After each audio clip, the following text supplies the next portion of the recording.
entrepreneurs who have been chefs, who have become very successful all over the world, and have become multi-millionaires, just by cooking, and so I think that should be encouraged too. So I think skills should be one of the most important subjects in a school, any kind of skill. Right. Thank you, sir, for that. I am Siddharth. I am also from the Kids Press, and I would like to ask you that one fond memory from your school, which you think changed you, both of you. One Fond memory from your school, which you think that changed you in a positive way.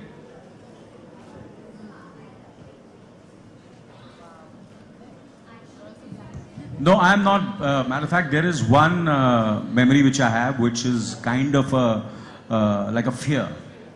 I remember I always wanted to be an actor, and because I didn't, I was not really focused on my academics.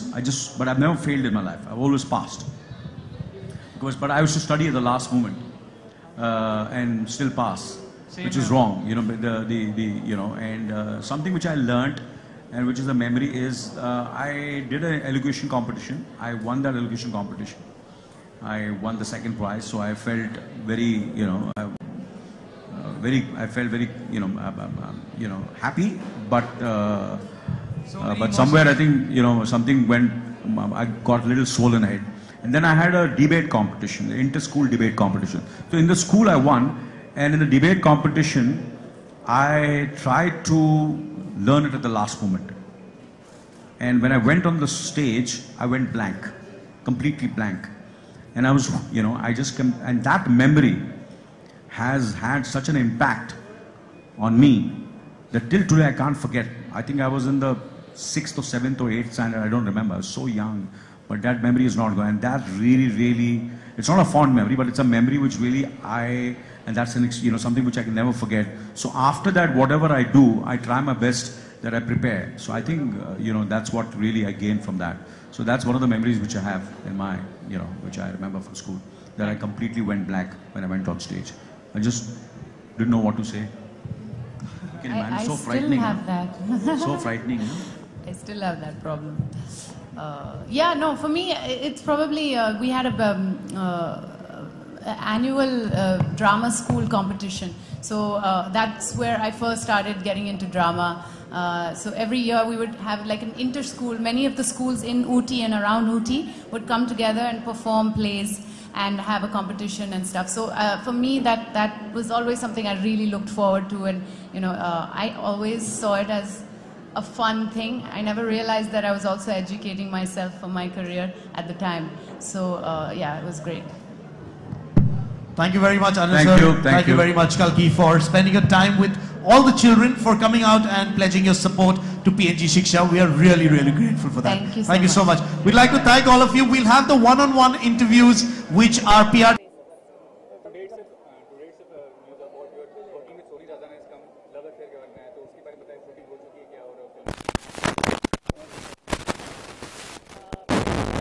It's going to take place at a later point. But what is the storyline and what kind of role you are playing in the movie? Love Affair is about a woman who is in love with two men, and it's about what she chooses in life, and what chooses her as well. I don't want to reveal too much of the story.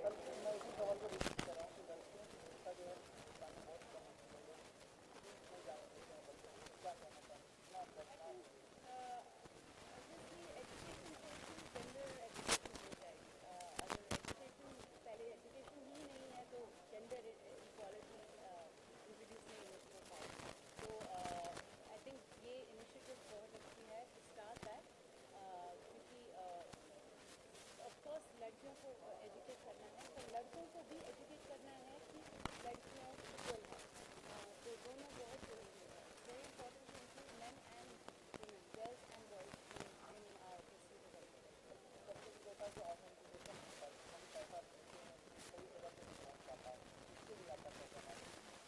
इसीलिए मैं शिक्षा के साथ क्योंकि मुझे जानती हूँ कि कैसे कहाँ जाते हैं. The last few years, schools are being built and keep sort of growing. So I think it's a clear indication that the money is going to the right place.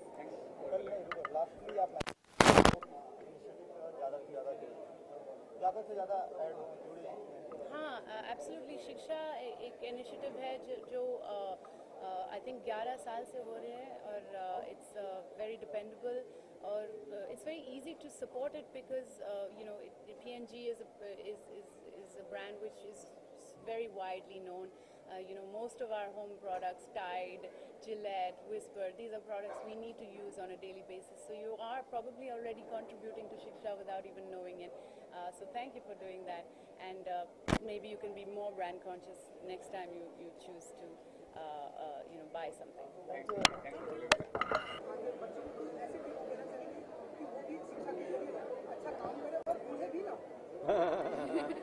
नहीं, मुझे ऐसा लगता है कि डेफिनेटली एजुकेशन, जितना education महत्व है उतना हेल्थ का आप अपने आप को हेल्दी रखना वो भी बहुत ही ज़रूरी है। तो पढ़ाई के साथ साथ खेलकूद भी होना चाहिए। स्कूल में बच्चे जो हैं वो खेलकूद करें, तो खेलकूद एक किस्म की एक्सरसाइज है।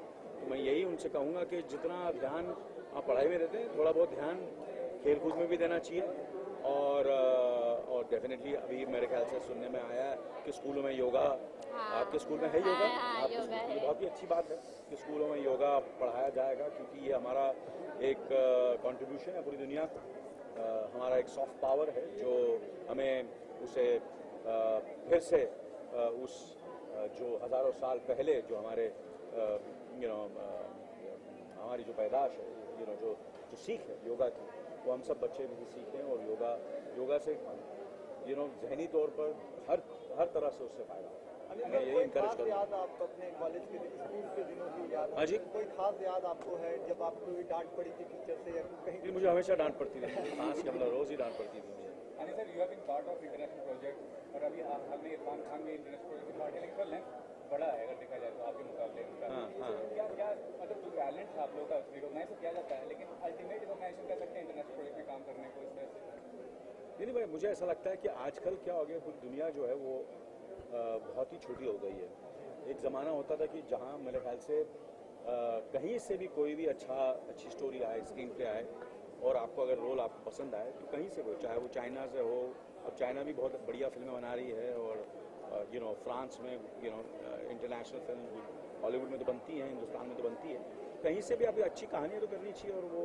और आजकल आप जैसे कि इंटरनेट की वजह से और टेलीफोन्स और वगैरह जो भी है, जो पूरा प्लेटफॉर्म है वो चेंज हो गया है, तो बड़ा आसान हो गया है लोगों को कोई अच्छा टैलेंट देखने का।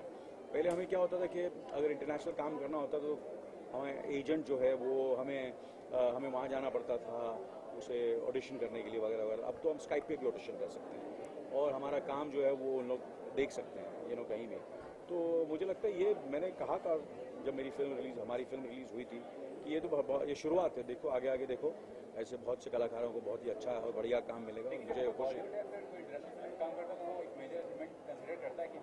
नहीं, ऑफकोर्स है तो सही ना, वो तो सही बात है ना। देखो मैं ये तो है क्योंकि आप दुनिया के प्लेटफॉर्म पे काम कर रहे हैं और दुनिया आपको देख रही है, तो डेफिनेटली एक अचीवमेंट है। अनिल सर, आजकल क्या हो गया कि बॉलीवुड इंडस्ट्री में अभी पीएनजी की बात करो भैया। पीएनजी में जो होता है ना,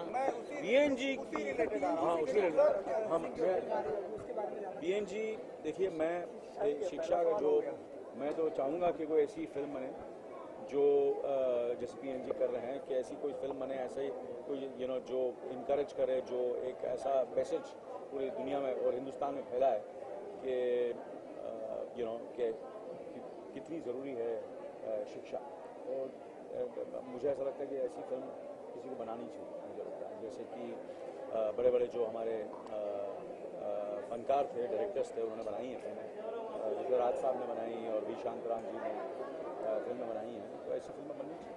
अनिल सर, आजकल बॉलीवुड में ये ट्रेंड चला है कि सभी लोग अपना प्रोडक्शन हाउस खोल के बैठे हुए हैं, तो बाहरी लोगों के चांसेस कितना आप मानते हैं कि जैसे सलमान खान हुए वो अपना प्रोडक्शन, शाहरुख अच्छी बात है ना, अच्छा है, लेकिन कहीं ना कहीं ये एक वो करता है कि डिफरेंशिएट क्रिएट। नहीं, बिल्कुल नहीं, ऐसा कुछ। आपका क्या टेक है? बिल्कुल कोई डिफरेंशिएट मुझे लगता है कि अच्छी बात है। हम जितनी फिल्में बने उतना बेहतर है हमारे इकोनॉमी के लिए और जनता के लिए जो अच्छी फिल्में देखना चाहते हैं। तो हम तो चाहेंगे कि वो जनता जो हमारी कंज्यूमर्स है, उनसे, वो हमारे अन्नदाता है, उनसे हमें हमारी रोटी पानी मिलती है।